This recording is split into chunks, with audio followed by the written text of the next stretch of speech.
Anda sedang mendengarkan suara profetis dari para nabi, hambanya John Patrice Vanggidai, Penatua Jemaat Victory Life Community Kupang. Dengarkanlah dan lakukanlah perintah Tuhan melalui para nabi, maka engkau akan berhasil. Selamat mendengarkan. Jika Tuhan benar-benar menyelamatkan kita, maka akan ada buah di dalam hidup kita. Kita tidak bisa menghasilkan dengan kekuatan sendiri. Buah keselamatan atau keselamatan itu ada buahnya. Dan kalau memang Anda sudah diselamatkan, pasti ada buah. Anda tidak perlu merekayasa. Mangga dengan sendirinya menghasilkan mangga. Kalau Anda mengharapkan mangga menghasilkan pepaya, mangga bilang maaf, you got wrong expectation. Kamu punya harapan yang salah, maaf. Walaupun saya tumbuh di dalam halaman kamu, maaf. Anda tidak bisa mengharapkan mangga berbuah pepaya. Tapi kalau mangga, Anda punya optimis, pasti akan berbuah. Kalau Anda dan saya sudah diselamatkan, yakinlah buah keselamatan akan muncul dalam hidup saya dan saudara. Hanya ada yang lambat, ada yang jurus kea, ada yang pelan-pelan seperti singa jalan, tapi ada yang lari, saudara. Tergantung responnya.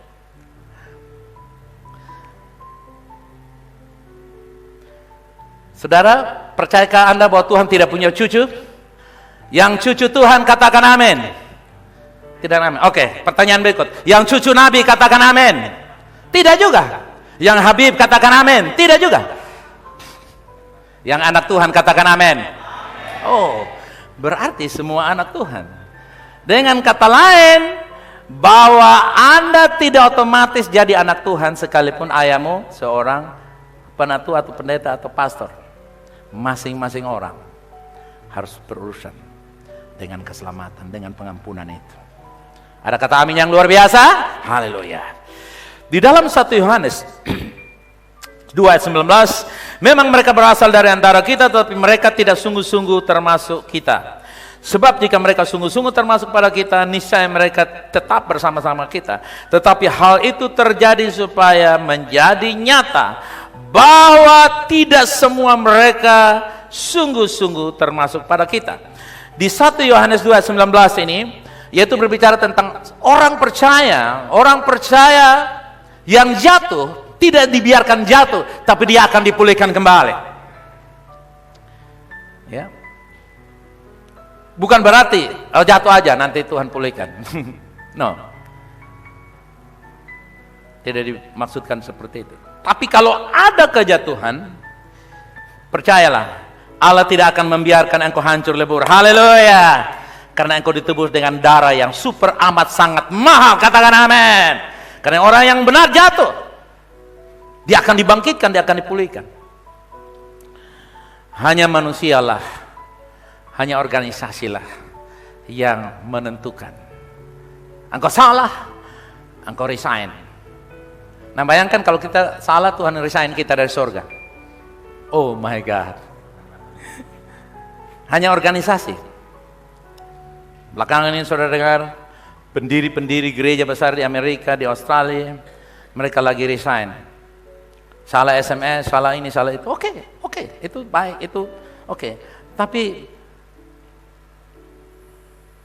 apakah karunia orang yang Tuhan berikan untuk membuat gereja bertumbuh dengan hebat, mengalami mujizat Tuhan di mana hanya dengan sejumlah kesalahan, orang di resign, di block out, orang dihapuskan namanya dari gereja. Lalu kalau dia jadi imam di masjid, disalahkan lagi, bilang murtad.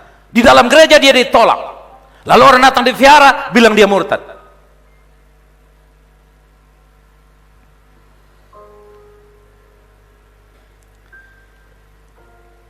Saudara, percaya bahwa ada pemulihan demi pemulihan terjadi.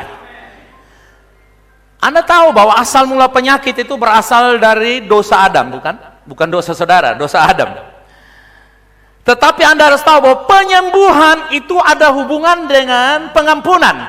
Ketika Anda merasa dan menerima pengampunan yang murni terjadi di hati nurani saudara, penyakit yang menyertai karena dosa akan disingkirkan dan terjadi kesembuhan. Makanya saudara guys, ada orang yang sakit ini dan itu, makan sehat, semua sehat, check up lengkap, semua serba wah, masih juga bermasalah pada tubuhnya, kesehatannya terganggu. Kenapa? Karena satu hal, dia belum dilepaskan dari dosa. Karena itu saudara, bagi Anda yang sudah diselamatkan, Anda tidak cocok membawa penyakitmu kemana-mana. Anda yang sudah diselamatkan tidak cocok membawa penyakitmu di mana-mana. Kalau ada di sini hari saya perintahkan sembuh oleh bilur Yesus, pulang dan engkau tidak akan pernah kembali kepada penyakit itu lagi. Jangan pernah pasang status di WA-mu, di IG-mu, di Facebook katakan saya turunan napas pendek, turunan gula darah, turunan ini, turunan ini. Jangan pernah. Akui di statusmu, saya adalah orang benarnya Allah. Amin. Pengampunan itu bonusnya penyembuhan. Apa saya katakan?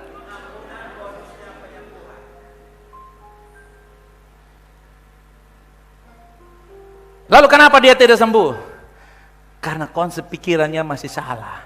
Dan dia beranggapan, ini kutukan Tuhan karena saya makan babi banyak. Ini kutukan Tuhan karena saya banyak minum Fanta. Itu bukan kutukan Tuhan. Kamu melanggar aturan kesehatan.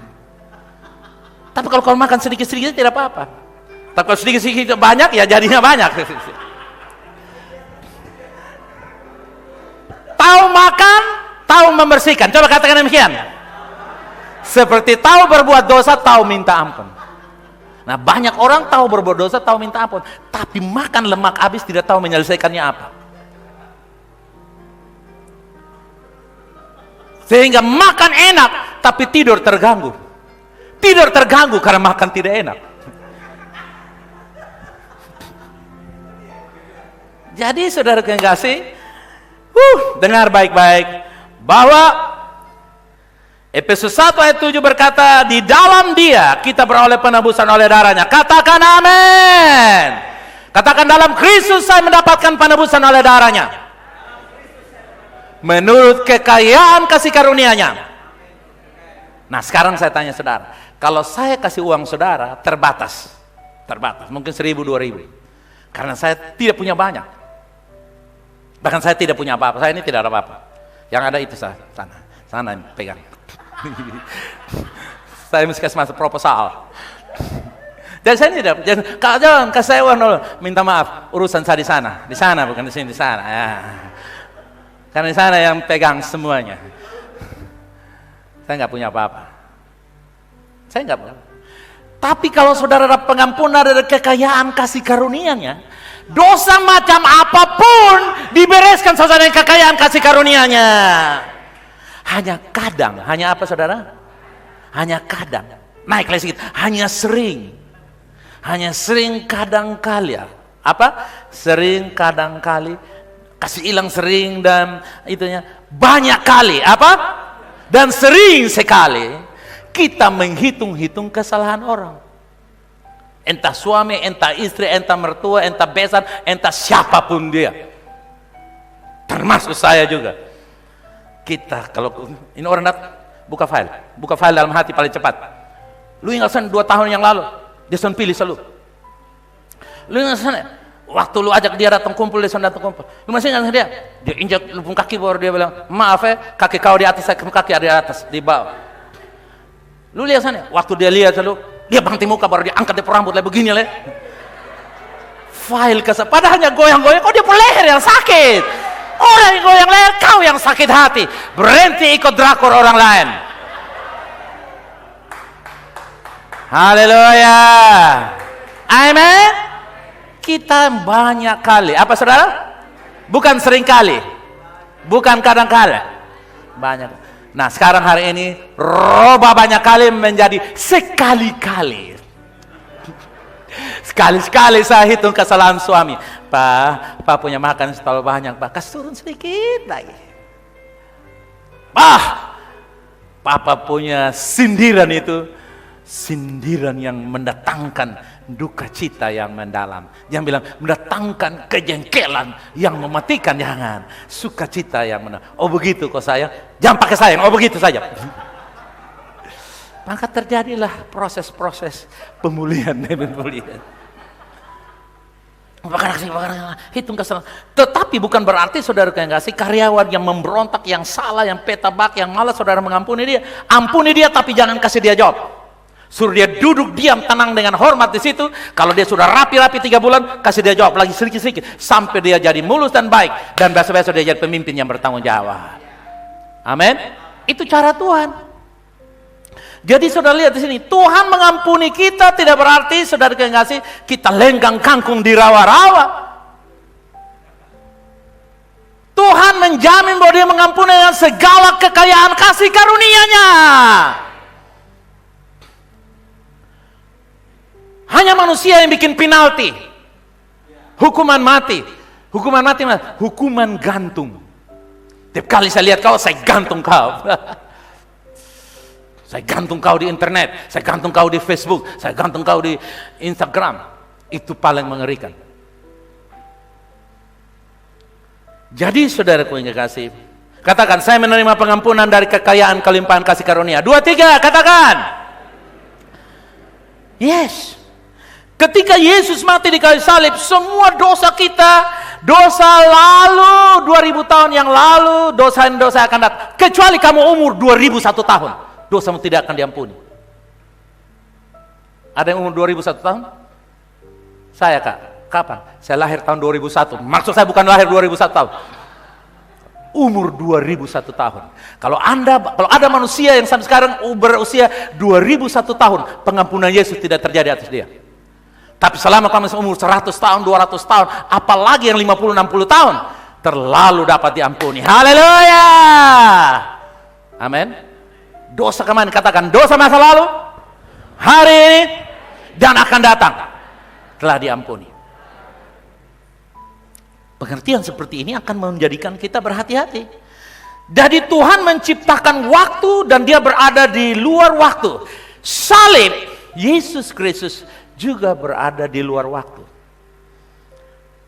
Kenapa dia mati 2000 tahun yang lalu, Anda mengalami kesembuhan hari ini?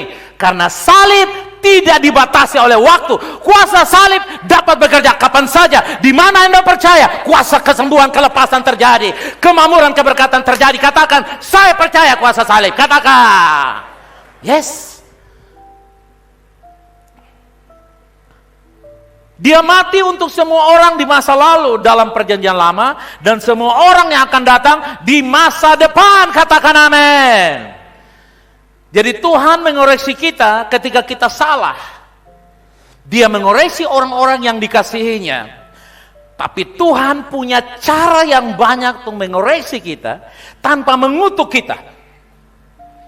Tuhan tidak punya alat untuk mengutuk kita yang bersalah. Sekali lagi, Tuhan tidak punya alat untuk mengutuk kita yang bersalah. Wih, lu kasih perpuluhan, makanya lu celana rusak. Itu pengajaran lama. Lu jangan kalau saudara celana baru, nah, lu bilang besok kasih perpuluhan. Pengajaran lama berkata, kalau kamu tidak kasih membayar persembahan, kamu tidak punya. Saudara yang kasih, Tuhan punya cara untuk mengembalikan kita kepada jalan yang benar tanpa mengutuk kita. Kesalahan kita lah yang mengatakan, kesalahanlah yang mengutuk kita. Itulah sebabnya kenapa orang perlu lepas dari rasa bersalah yang menimbulkan ketidakpercayaan diri, harga diri menjadi rendah karena dosa.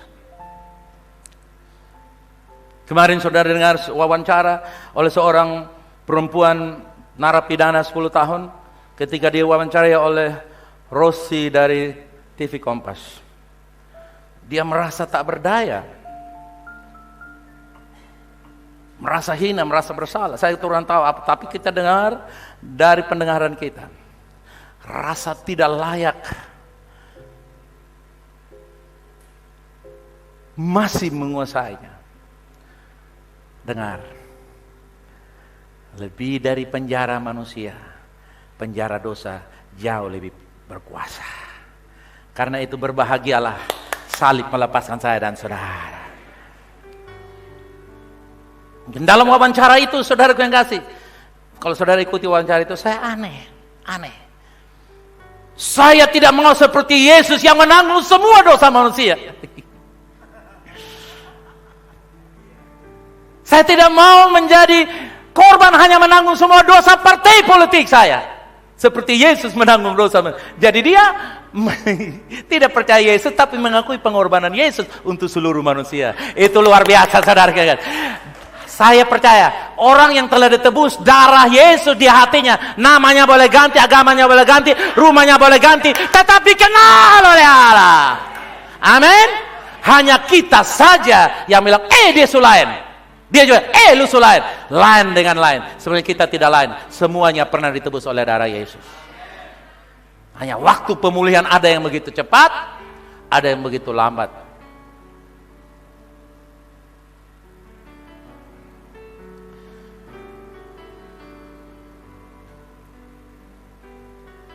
Saudara percaya Anda dikasihi oleh Tuhan? Yes. Karena itu Tuhan menegur, menghajar, mendidik orang-orang yang dikasihinya. Kita tahu bahwa kita telah diampuni dan semua dosa kita, dan bahwa Dia mendengar ketika kita berdoa. Yang setuju katakan amin. Kepercayaan yang salah menghasilkan harapan yang menakutkan dan akan kejahatan dalam hidup kita. Sedangkan kepercayaan yang benar menghasilkan apa? Harapan yang merupakan harapan pasti akan kebaikan di masa depan kita. Haleluya. Dosa itu mengerikan dan buruk. Anak Allah harus mati di kayu salib untuk dosa-dosa kita. Tetapi kita harus tahu bahwa besarnya pengorbanan Yesus di kayu salib, bahwa dosa-dosa kita telah benar-benar diampuni. Katakan, sekali diampuni, selalu diampuni. Yes. Nah, sekarang orang mulai bertanya, bagaimana dengan 1 Yohanes? Akui atau mengakulah dosamu. Kalau saudara perhatikan Yohanes pasal 1 Yohanes 1 dan 1 Yohanes pasal 2, Paulus berbicara tentang kepada orang-orang yang disebut kaum Gnostik. Tulisannya Gnostik. Gnostik itu adalah orang-orang percaya yang tidak percaya, yang duniawi.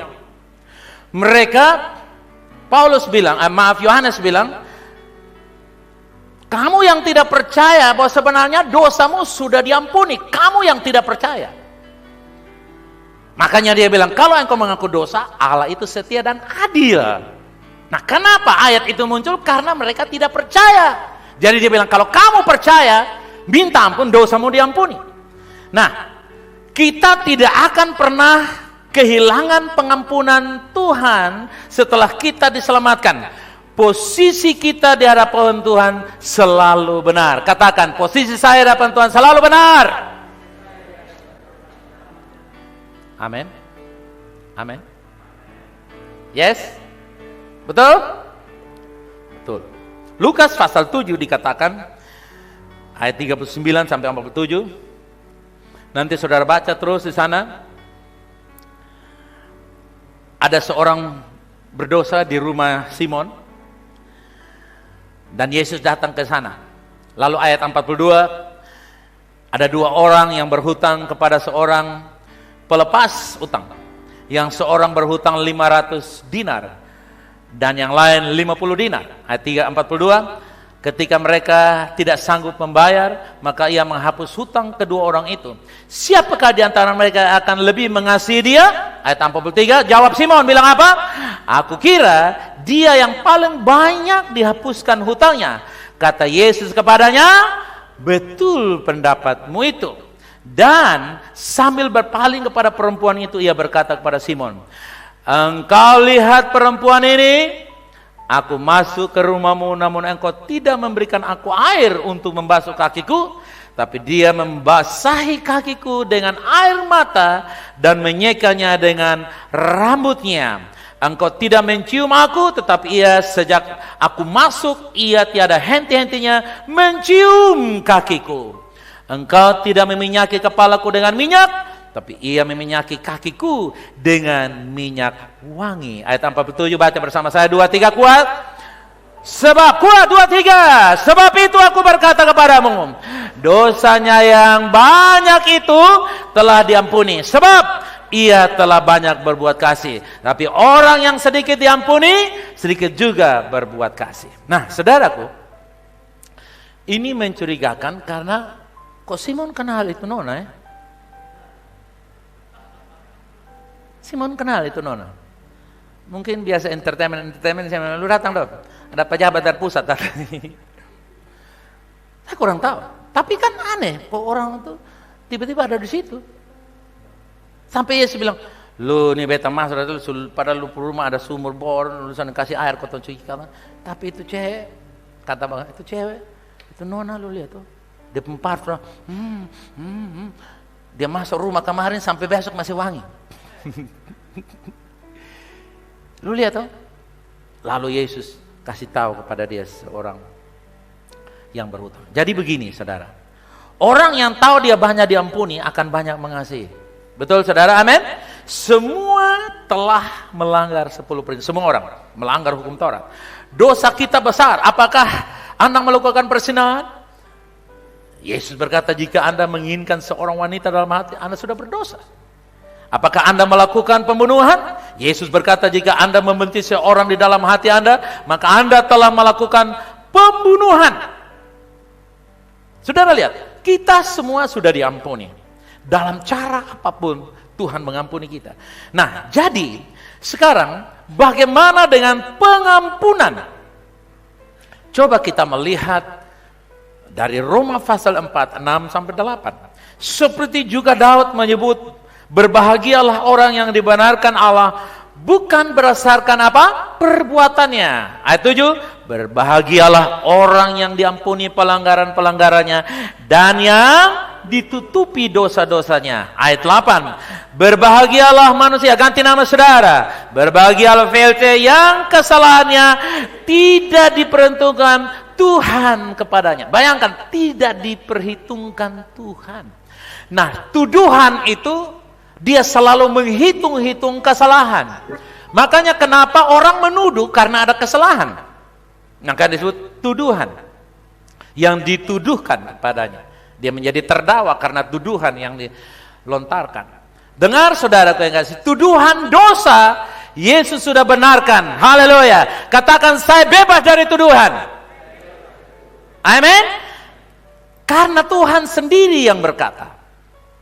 Daud sementara berbicara bukan melihat dirinya sendiri, tapi dia melihat bagaimana karya Kristus untuk orang benar.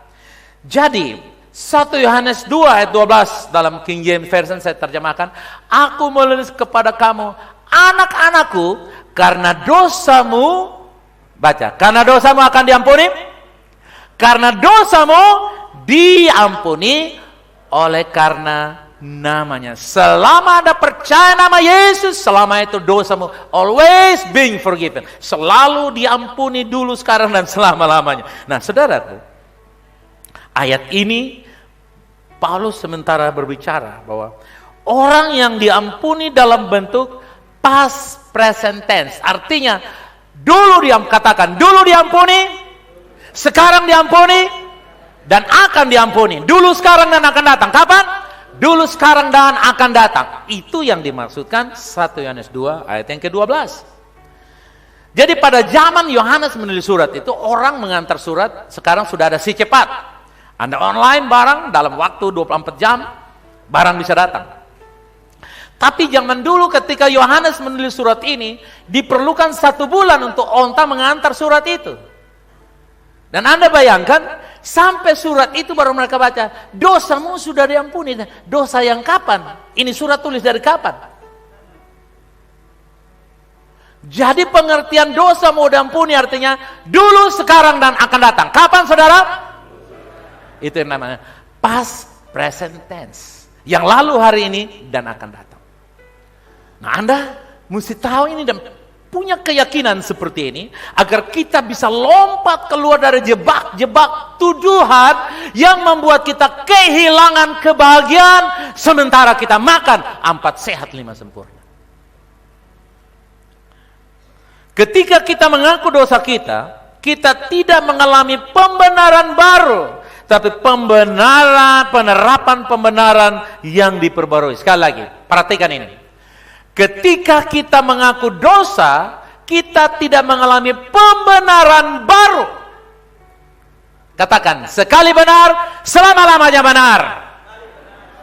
Tetapi penerapan pembenaran yang diperbarui.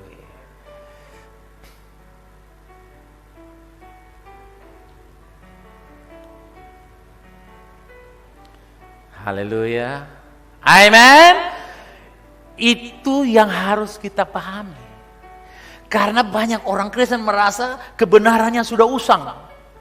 Sehingga orang lain mengaku dosa, dia merasa dia tidak layak.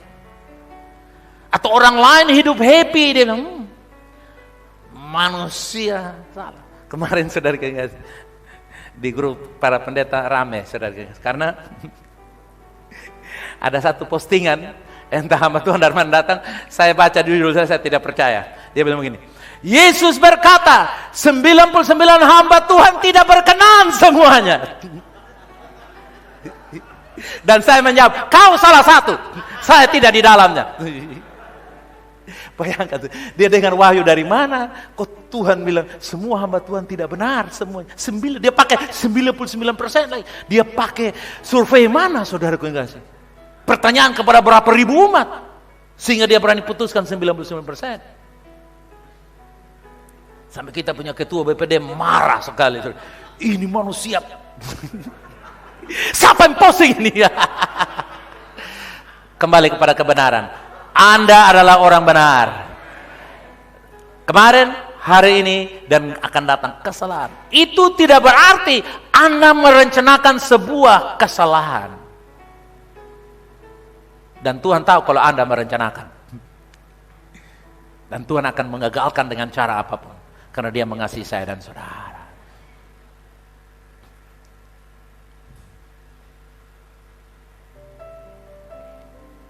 Haleluya, amen. Dalam pembenaran kita oleh kasih karunia melalui iman dalam karya Kristus yang mencukupi dosa-dosa kita di masa lalu, sekarang, dan masa depan sepenuhnya diampuni dan dibayar. Katakan, sepenuhnya diampuni dan dibayar. Itulah pembenaran. Pembayaran Yesus lebih dari cukup. Coba pegang tangan, saudara, buka tangan begini. Buka tangan, katakan, saya bebas dari semua rasa bersalah. Hati nurani saya bersih. Karena pembenaran. Ketika saya mengakui kesalahan, saya tidak perbarui, saya tidak menjadi baru lagi. Saya memperbaharui pembenaran saya. Amin. Sekali baru, selama-lamanya baru. Tapi ketika Anda mengakui kesalahan, supaya Anda punya relationship, contoh, saya tutup ini. Apakah kesalahan anak bapak, dia harus hapus nama margamu di belakang? Kamu salah. Mulai sekarang, keluar dari kakak. Kamu tidak boleh pakai pidudimu lagi, tidak boleh pakai Fangidai. Boleh pakai Fangidai, tapi G-nya satu, tidak boleh G2. E-nya tidak boleh E besar, harus E kecil. E-nya juga terpisah. Karena kau sudah merusak hubungan. Tidak, bukan? Dia masih tetap nama yang sama semua. Cuman kalau Bapak di muka, dia datang di mana? Belakang. Bapak datang di belakang, dia datang di muka. Nah, banyak orang Kristen begitu. Jam sembahyang dia pergi main Facebook, jam Facebook dia mau sembahyang. Saudara, dia lari dari hadirat Tuhan. Dia tidak punya persekutuan yang intim, tapi sebenarnya dia anak Tuhan. Jadi kesimpulan dari pembenaran ini adalah selalu memiliki hubungan yang fresh dengan Tuhan. Haleluya. Jangan biarkan status orang menghukum engkau. Ada orang nyeletuk, Kak John, kalau Kak John mau tahu itu keluarga berkelahi, lihat di Facebook saya. Dong ketemu begini, tapi kalau di Facebook domba pukul rame. Dengar saudara, itu kuno, itu buka tangan dan kita akan terima. Katakan, saya memilih untuk membangun hubungan intim dengan Tuhan. Hubungan intim adalah harga mati. Saya tidak pernah membiarkan hubungan saya diambil oleh rasa bersalah, diambil oleh rasa takut, rasa tertuduh. Saya katakan oleh darah Yesus yang mengalir di atas kayu salib, saya dibenarkan, saya diampuni dosa masa lalu, dosa hari ini, dan dosa akan datang. Saya bebas. Haleluya, amen. Ku tahu hidupku sebagai penyembahan kepada Tuhan. Mari kita bangkit berdiri, engkau yang rindu membantu Tuhan.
Dan darah Yesus, korban yang sejati.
Katakan segenap hidupku, segenap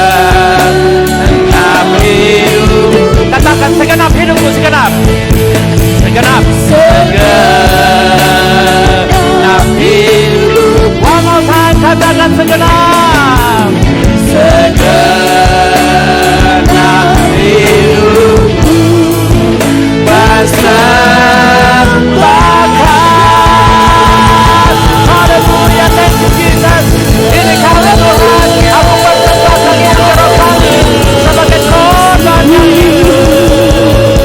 Haleluya.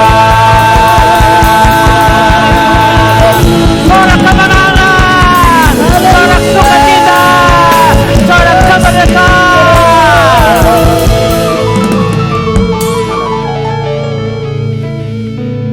Amen. Amen. Haleluya. Kasih pujian bagi Dia yang membebaskan, yang memerdekakan kita. Come on, you are free from condemnation. Haleluya. Amen. Selalu terapi diri saudara dengan punya kesadaran. Katakan, saya sadar saya orang benar. Amen. Punya kesadaran. Semakin engkau sadar engkau orang benar, berkat-berkat mengalir dalam saudara. Kenapa? Karena jiwa saudara, jiwa siap. Banyak orang sudah berdoa tapi tidak diberkati karena jiwanya tidak siap. Berantem, marah-marahan, jengkel dan segala macam. sehingga jiwanya tidak siap terima berkat. Coba angkat tangan saudara. Katakan, saya menerima semua berkat Tuhan.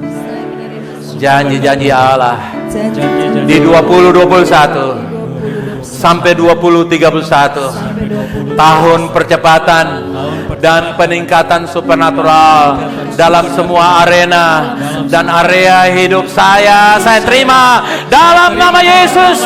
Katakan, saya tidak terhindar dari kebaikan Tuhan. Yeay! Amin.